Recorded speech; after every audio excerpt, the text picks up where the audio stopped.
Billionaire sits in the back of his own restaurant and watches the dishwasher do something no one was supposed to see.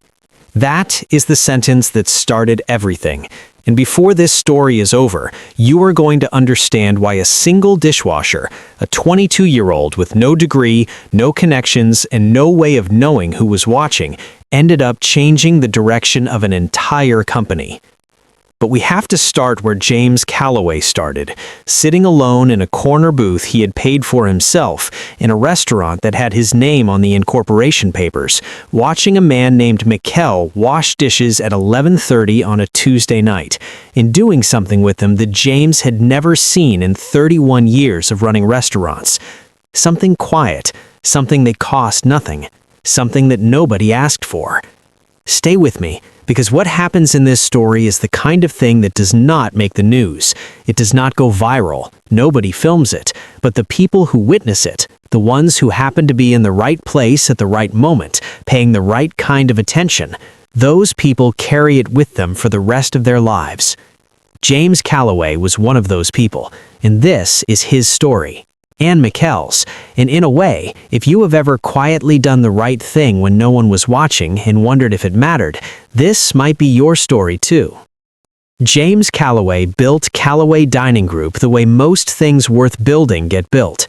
Slowly, without a plan, and by making a series of mistakes he was lucky enough to survive.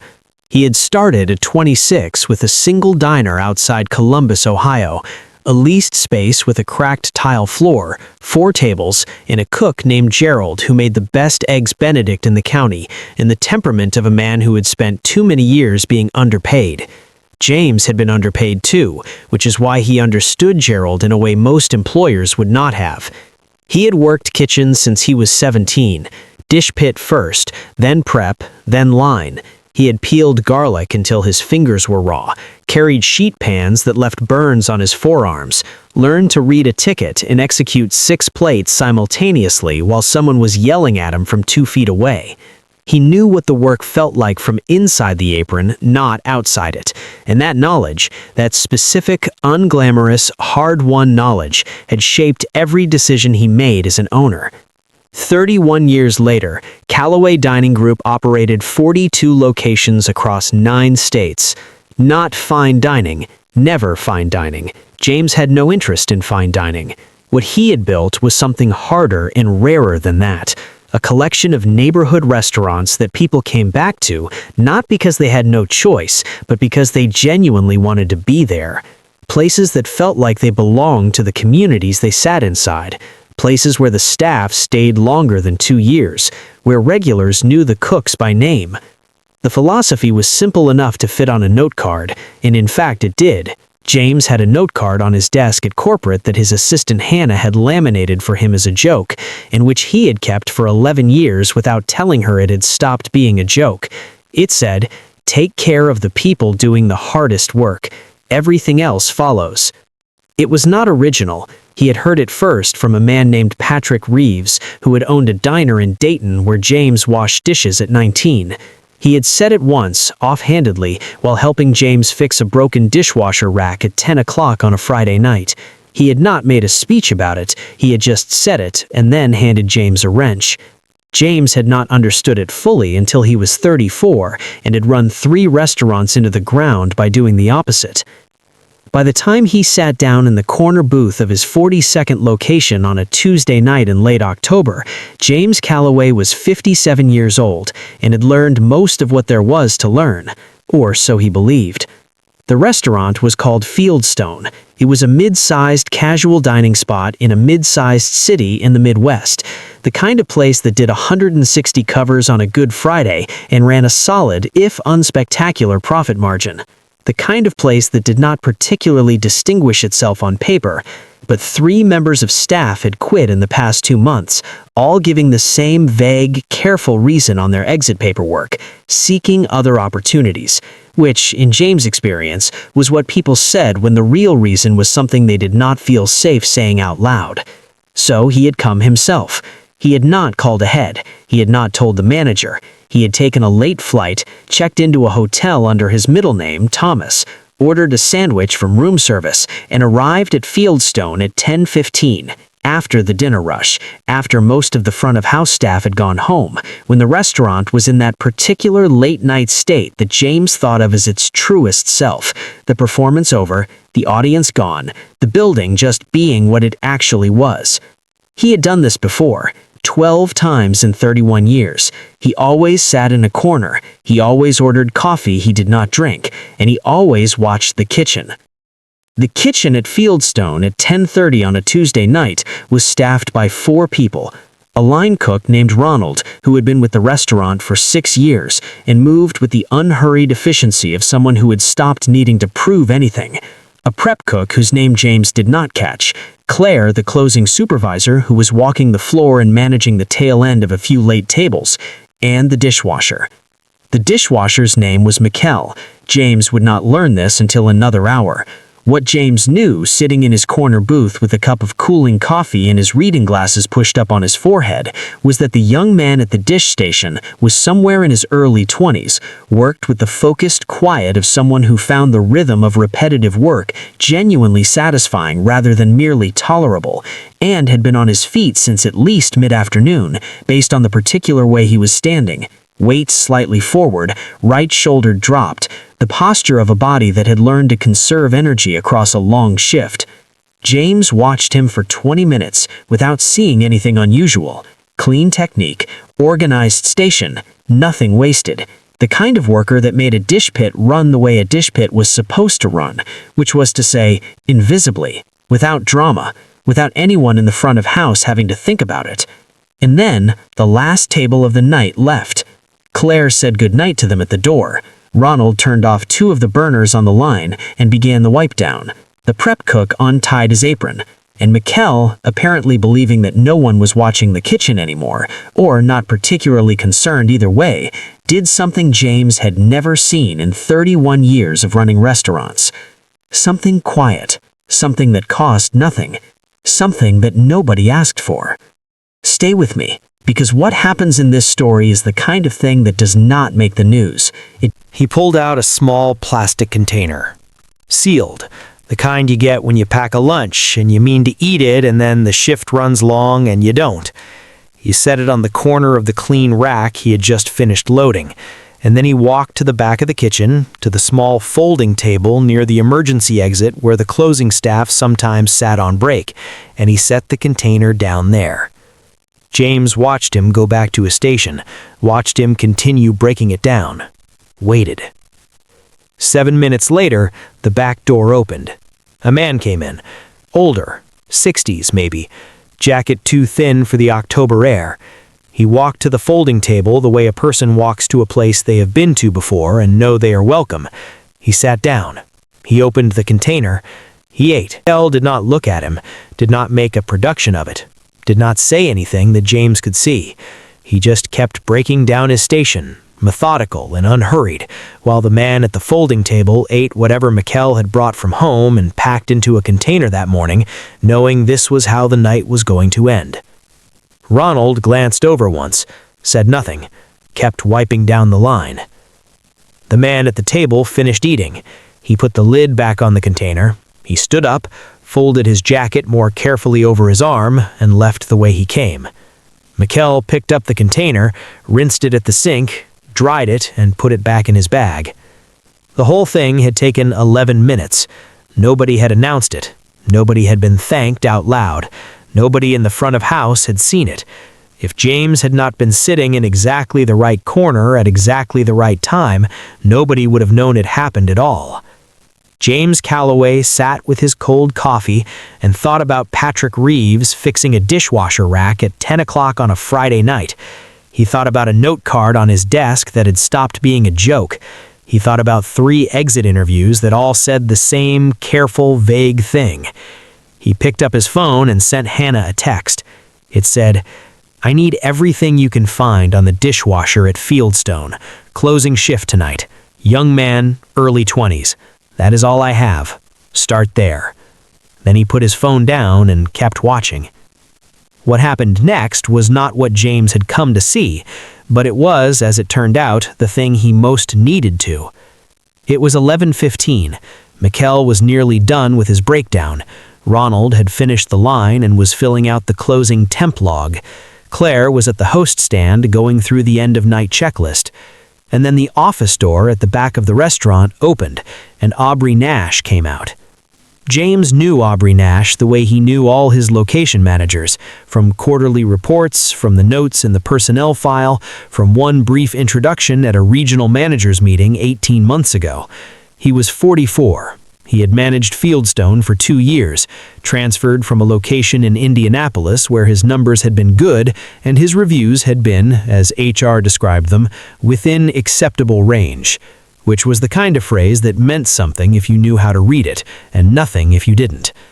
Aubrey walked into the kitchen with the particular energy of someone who had been waiting to have a conversation and had decided the time was now. He was carrying a printed sheet. James could see it from the booth, and he held it the way people hold documents when the document is meant to give weight to what they are about to say. He stopped at Mikel's station. "You know what this is?" Aubrey said, not quietly. Mikel turned around. His expression did not change. "The schedule?" "The schedule." He repeated it with a particular kind of flatness that was not agreement. "Do you know what it says on the schedule about personal items at the station?" "Nothing is at my station." "I saw a container, under the counter, personal food." "It was in my bag, under the counter. The bag was under the counter, not at the station." Aubrey looked at him for a moment. "Don't get smart with me." "I'm not getting smart. I'm being accurate." Ronald had stopped writing in the temp log. Claire had appeared in the kitchen doorway. Nobody said anything. "I also," Aubrey said, and his voice had changed, lower now, more deliberate, the voice of someone who had rehearsed this, "want to talk about what I saw on the security feed from last week and the week before, the back door." Mikel was still. "What about it?" "Someone coming in, eating at the back table, not a staff member, not a customer, a guest of yours, let's say. He's not hurting anything. He is on private property without authorization. That is a liability issue. That is an insurance issue. And that," Aubrey held up the schedule, "is a terminable offense under Section 4 of the Employee Conduct Policy, unauthorized use of company facilities." The kitchen was completely silent. Mikel looked at Aubrey for a long moment. When he spoke, his voice was level, the way a person's voice is when they have decided to spend their calm carefully. "He's 71 years old. He sleeps outside 2 blocks from here. It's October. I bring enough food for 2 because it costs me the same. He comes in through the back. He doesn't bother anyone. He's gone in 10 minutes. I've been doing it for 4 months. I don't care how long you've been doing it. I care that you've been doing it in my restaurant without my knowledge or permission, and that if something happened, if he gotten hurt, if there was any kind of incident, this company would be exposed. You don't get to make that decision. Someone had to." Aubrey's jaw tightened. "Collect your things. You're done tonight, and you won't be coming back. HR will contact you about your final pay." He turned and walked back to the office. The door closed behind him. Nobody moved. Ronald set down his pen very slowly, the way people set things down when they are trying not to throw them. Claire looked at the floor. Mikel stood at his station for a moment, 1 beat, 2, then reached under the counter, picked up his bag, and walked to the back of the kitchen. He stopped at the folding table. He looked at it for a second. Then he walked out the door. There is a kind of anger that is not hot. It does not raise your voice or quicken your pulse in the way that ordinary anger does. It is the kind that settles into your chest like cold water, heavy and still, and sits there while you think. James sat with that kind of anger and thought. He thought about what he had just watched. Not the firing, although the firing was its own problem, and he already knew how that was going to be handled. He thought about the 4 months, about a 20-something dishwasher who had decided, alone and without telling anyone, that part of his job, his actual job, not the job description, but the job he had given himself, was to make sure that a 71-year-old man who slept outside did not go to bed hungry on nights when the temperature was dropping. He had not asked permission, he had not announced it, he had not posted about it. He had simply done it every shift for 4 months because it was something he was in a position to do, and therefore, in his view, something he was responsible for doing. James thought about 31 years of restaurants, about the hundreds of people who had worked for him, some of whom had been extraordinary, and some of whom had been ordinary, and some of whom had been genuinely difficult. He tried to remember how many of them had done something like this, quietly, without any expectation of recognition, as a simple matter of what you did when you were in a position to help someone and no one was asking you to. He could think of four people in 31 years. He picked up his phone. He sent Hannah a second text. It said, "Also pull Aubrey Nash's full file. Everything. Complaints, transfers, performance reviews, anything that was reported and anything that wasn't. I want it before I go to sleep tonight." Then he left the booth, put 2 $20 bills on the table, and walked to the back of the restaurant. The office was small. It had the particular organized clutter of a space that was being managed rather than inhabited, the kind of tidiness that was about control rather than comfort. Aubrey Nash was behind the desk, his jacket on the back of the chair, the printed schedule still in front of him. He looked up when James opened the door, and his expression went through 3 things in about 1 second: confusion, assessment, and the specific wariness of a person who has just realized that whoever this is, they were in the restaurant the whole time. "Can I help you?" Aubrey said. James closed the door behind him. "I think so," he said. "My name is James Calloway. I own this restaurant." And the other 41. The wariness in Aubrey's expression became something else, something that wanted to be defiance and couldn't quite get there. "I've been sitting in the corner booth since 10:15, James said. He pulled out the chair across from the desk and sat down, unhurried, the way a person sits when they have all the time they need. "I watched the dishwasher work his closing shift. I watched what he did after the last table left, and I watched you fire him." He looked at Aubrey steadily. "Tell me in your own words why you fired him." Aubrey went through it, the conduct policy, the liability, the unauthorized use of company property.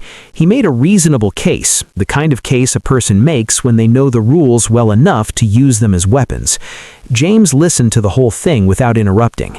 Then he said, "How long have you known?" "Known what?" "About the man coming through the back.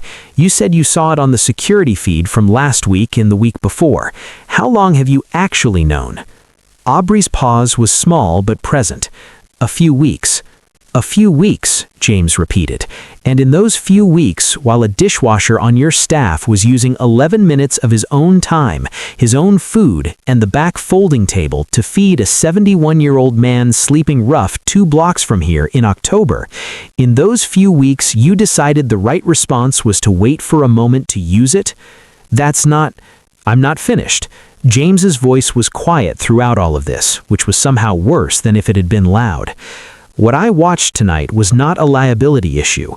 What I watched tonight was one of my employees doing something that cost this company nothing and helped someone who had nothing. And what you did was fire him for it in front of his coworkers at 11:15 at night after he had worked a full shift, using language about conduct policies that you know and I know was not the actual reason." The silence was complete. "Aubrey," James said, "I've had 3 employees leave this location in 2 months. I came to find out why. I think I have a good enough understanding now." He stood up. "My HR director will be in contact with you tomorrow morning. I'd like you to leave the premises tonight." He opened the door, then he stopped. "The man's name, the one who comes in through the back, do you know it?" Aubrey said nothing. "No, you wouldn't." He left the office and found Claire in the kitchen. He told her she was interim manager, effective now. He told her someone from corporate would reach her in the morning and that she should run tomorrow's service the way she would run it if none of this had happened. She looked at him with the expression of someone trying to decide if this was real. "It's real," James said. "You'll be fine." Then he walked out the back door, into the October air, and stood in the parking lot for a moment. The folding table was visible through the small window in the back door. Just a folding table. the most ordinary thing in the world. Before we go any further, if this story is landing with you right now, take just a second and hit the like button. It tells us you're here, and it helps someone else who needs this story find it today. And drop something in the comments. Tell us, have you ever done something kind when no one was watching? Or has someone done something like that for you? We read every single one. Now, James Calloway went back to his hotel that night and did not sleep very much. Here is why. Hannah Reese had been James's executive assistant for 14 years, and she had long ago stopped being surprised by the requests he sent her at midnight. What she had never entirely gotten used to was how specific they were. Not find out about this employee, but I need everything, the official record and the things that didn't make the official record. Start with what's missing. She called him at 7:15 the next morning. Mikel 22 years old, he has been with Fieldstone for 8 months, hired as a part-time dishwasher, moved to full-time 6 weeks in, which is faster than standard, but apparently nobody flagged it as unusual. Ronald Webb, the closing line cook who has been there 6 years, put in an informal commendation for him at the 3-month mark. It's in the file. Nobody followed up on it. "Tell me about his situation," James said. "He grew up in foster care, aged out at 18. He has been continuously employed since he was 16, part-time through high school, full-time after. He took 2 community college courses last spring, withdrew from both in April. No car, rents a room in a shared house about 1.5 miles from Fieldstone. He walks to work." A pause. "He applied for a scholarship through a local workforce development program last year. He didn't finish the application. I found a draft of his personal essay in the public portal. It autosaves. He wrote about 3 paragraphs and stopped." James was quiet for a moment. "What did the 3 paragraphs say?" "They said that he wanted to work in restaurant management, that he had always understood kitchens in a way that felt natural to him, the way some people understood numbers or language, that he believed the hardest and most important job in any restaurant was making the people doing the invisible work feel like their work was seen." Hannah paused again. "He didn't finish the essay. There's no record of why." James stared at the ceiling of his hotel room. "What about the man?" he said, "the one coming in through the back?" "His name is Jason Briggs, 69 years old, not 71, I was off by 2. He was a short order cook for most of his adult life. He lost his apartment 14 months ago after a health issue that cost him his job. He's been sleeping rough since. There is a shelter about 6 blocks from Fieldstone, but it has a waiting list. He's on it." James closed his eyes. "How long has Mikel known him?" he asked. "I can't know that for certain, but Mikel's been at Fieldstone 8 months. Based on the security footage Aubrey flagged, and based on what Claire told me this morning when I called to introduce myself, the general consensus among the kitchen staff is that it has been going on nearly as long as Mikel has worked there." 8 months, James said. "Yes. He has been doing this for almost his entire tenure, every closing shift. That's what it looks like." There was a long silence on the line. "One more thing," Hannah said. "Aubrey Nash, I pulled the full file the way you asked. There were 4 documented complaints from former staff across 3 locations.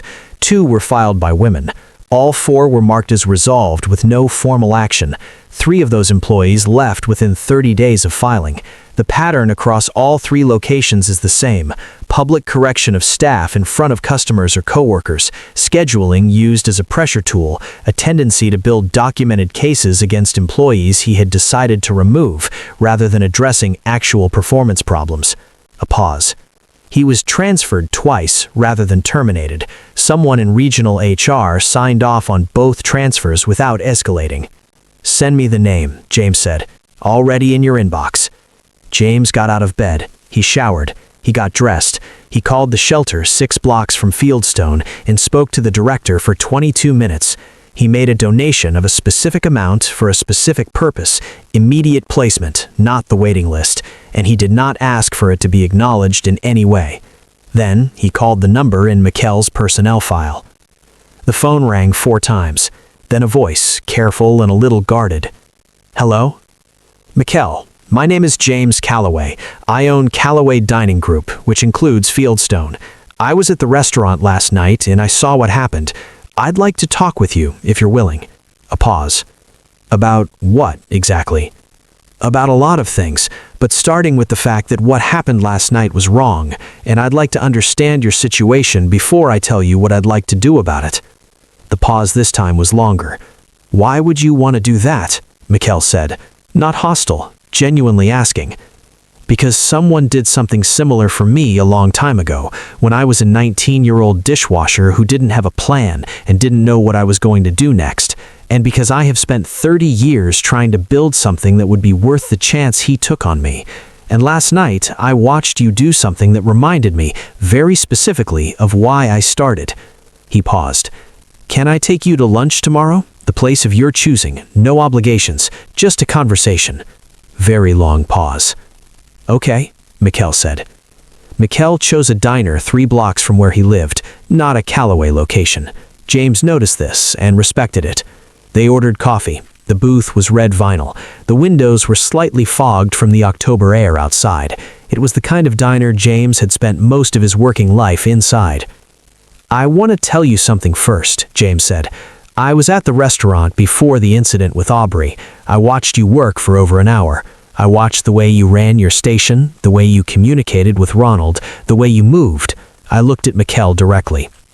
In 31 years, I have run 42 restaurants and personally observed more kitchen staff than I could count. What I watched you do, the instinct, the awareness, the way you were managing variables before they became problems, that does not come from training. You are someone who understands this work at a level that most people never reach. Mikel was quiet. He held his coffee cup with both hands, the way people hold things when they are listening carefully and not sure yet what to do with what they're hearing. I also want to say that I know something about your background. My assistant did research before I called you. I know you grew up in care. I know about the scholarship essay you didn't finish.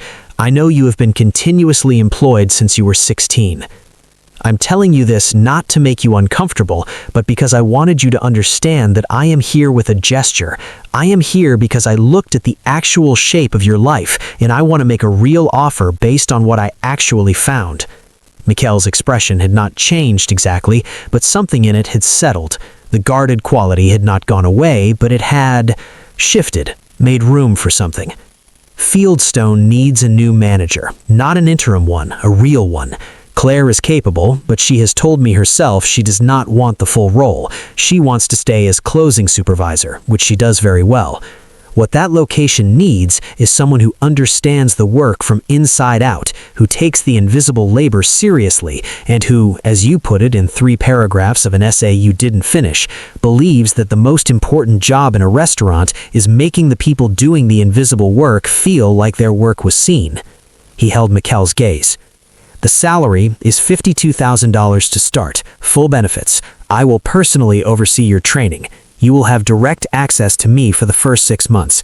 After that, you report to regional, and if you want it, we look at regional responsibility within 2 years. He slid a folder across the table. Mikel looked at the folder. He did not open it. He looked out the window for a moment, at the street, at the ordinary October morning, at the people walking past who had no idea what was happening inside this diner. Then he looked at James and said, I don't know if I'm ready for this. James nodded. Tell me why. Because I've never managed anything. I've never supervised anyone. I know how a kitchen runs from the bottom of it, not the top of it. And he stopped, started again. I have been let down by institutions before, multiple times. And the part of me that knows this is a real offer and the part of me that is waiting for the other shoe, they're both in the room right now, and I don't know how to turn the second part off. James was quiet for a moment. When I was 19, he said, a man named Patrick Reeves offered me a shift supervisor position at the diner where I wash dishes. More responsibility, better pay, an actual path. And I told him I wasn't ready, that I needed more time at the bottom before I could handle the middle. He paused. He said, and I have thought about this a lot in the 38 years since, he said, the bottom will not teach you what the middle teaches you. You learn management by managing. That's the whole thing. There is no other way. Did you take the job? Mikel asked. I did. I was terrible at it for about 4 months, and then I was okay, and then I was good, and then I opened my own place. A pause. The 4 months of terrible were the most important thing that ever happened to my career. Mikel looked at the folder again. He opened it. He read for a while, the way people read documents when they are reading them for real, slowly, going back, reading certain parts twice. James drank his coffee and let him read. After 7 minutes, Mikel closed the folder. He looked at James with an expression that was not quite relief and not quite fear, something in between, the face of someone standing at the edge of a thing they know they have to step off. "There is one thing I need to ask you first," he said. "Go ahead. Jason, the man who comes to the back table, is he going to be okay?" James looked at him for a long moment. "I made some calls this morning," he said. "He has a placement at the shelter as of today, not the waiting list, a placement, and there is a workforce re-entry program connected to the shelter that has been told to expect him. Someone will follow up." Mikel was very still. Then he nodded, a single, small nod, the kind that is not agreement, but acknowledgement, the kind that means, "I understand that this is real." "Okay," he said. He looked at the folder. He looked at James. "I'll take it." The first 3 months were hard. James had promised Mikel that, and he had meant it, and it was true. Managing a restaurant when you have spent your entire career at the bottom of one turns out to involve learning things that are genuinely difficult to learn. How to have a hard conversation with someone you also work alongside every day. How to hold two things at once, the need to get the result and the need to keep the person. How to deliver bad news in a way that is honest without being cruel. How to see the whole floor when you're also still in love with the dish pit and your instinct is to roll up your sleeves and get in there. Mikel was bad at approximately none of these things, which is not the same as saying he was good at them. He made real mistakes and owned every one of them without defensiveness or excuse, which in James' observation was the single rarest and most valuable quality in a new manager.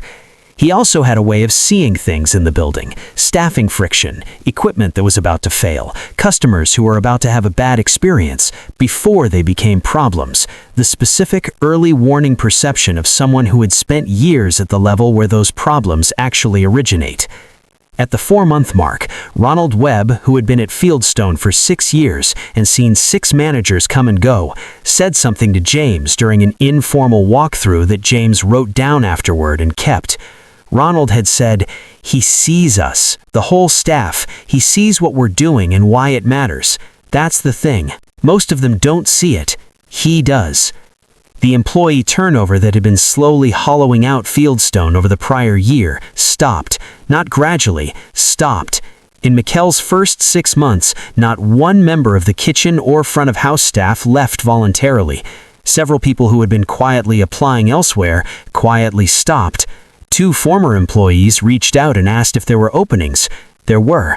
They were hired.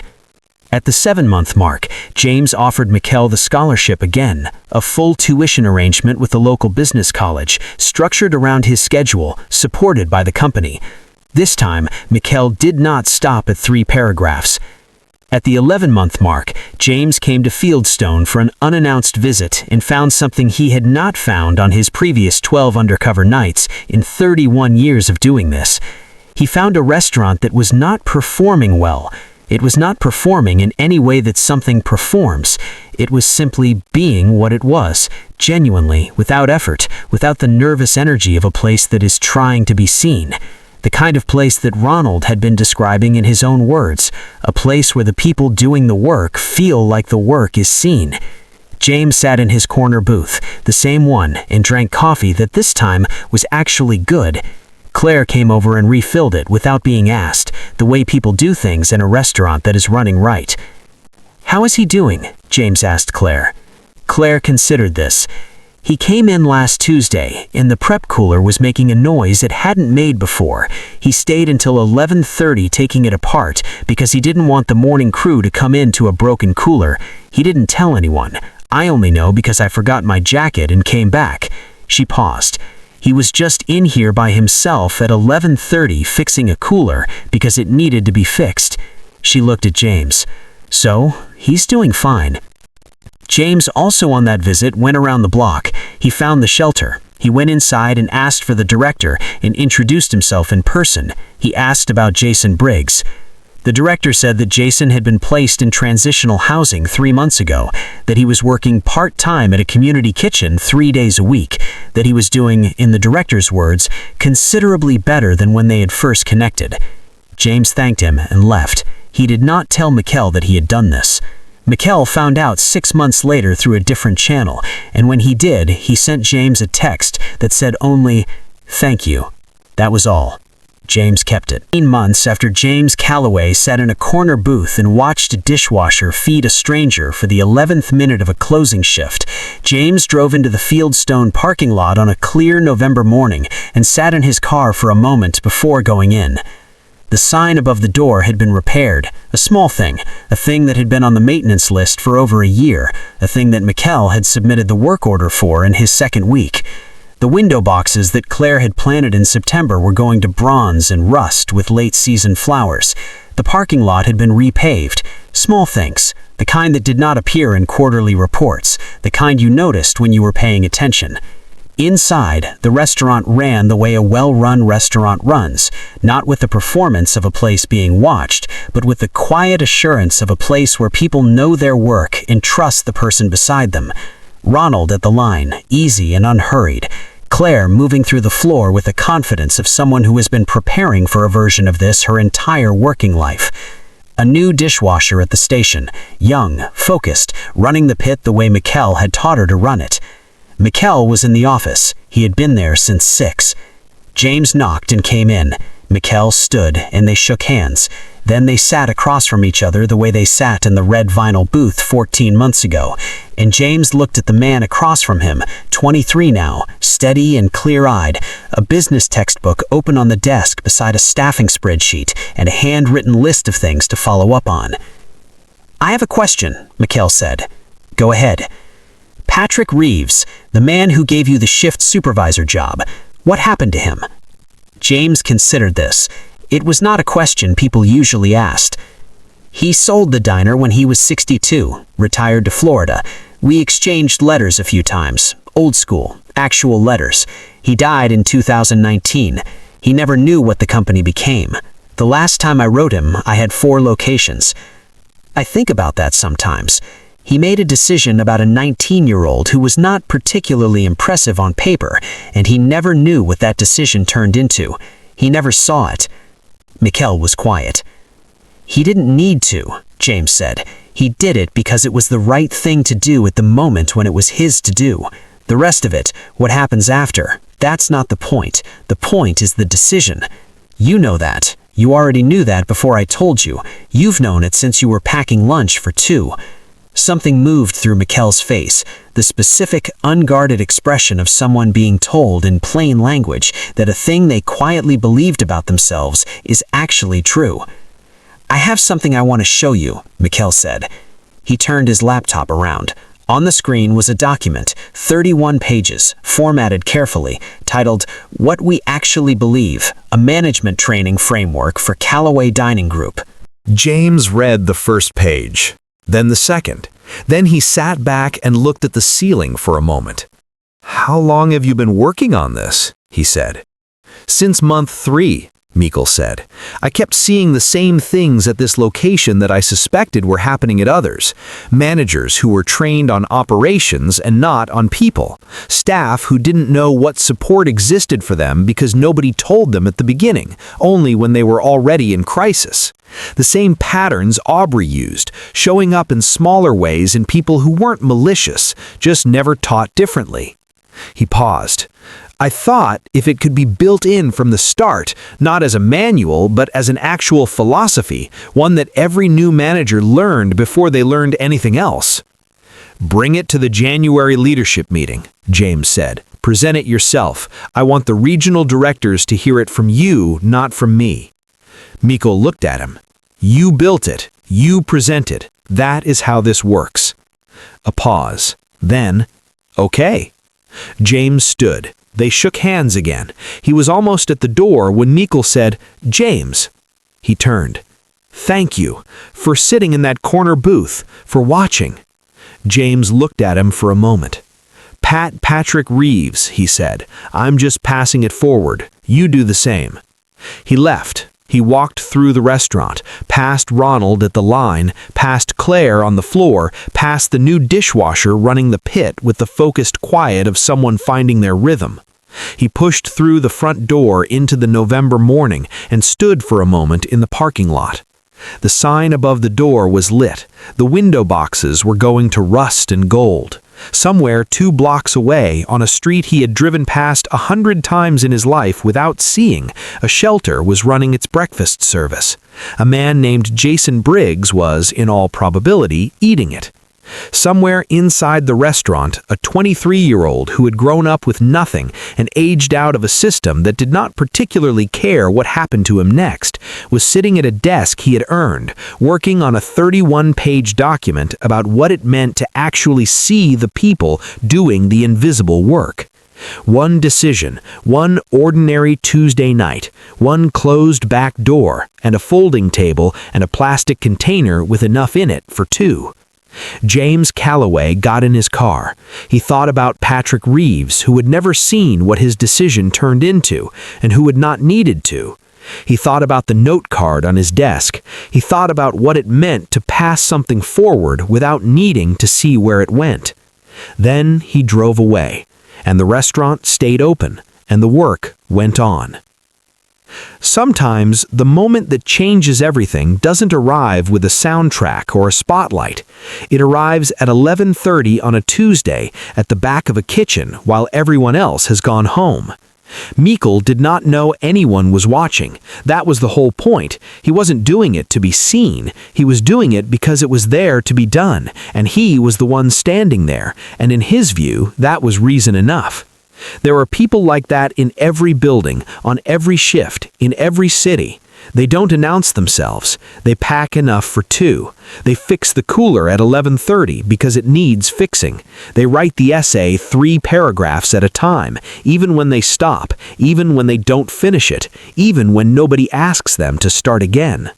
If this story moved you today, if something in it felt true or familiar or like something you needed to hear, please take a second right now and hit the like button. It takes 1 moment and it means more than you know. It tells us this kind of story matters to you, and it helps the next person who needs it find their way here. Subscribe to the Truth Dairies stories so you never miss one. We tell stories like this because we believe the right story at the right moment can genuinely change the way a person sees their day, their work, and the people around them. That is the only thing we are trying to do. And before you go, leave us something in the comments. Tell us about a Mikel in your life, someone who did the quiet thing when nobody asked, someone who packed enough for 2, someone who fixed the cooler. We read every single comment, every one. Thank you for being here. We will see you in the next story.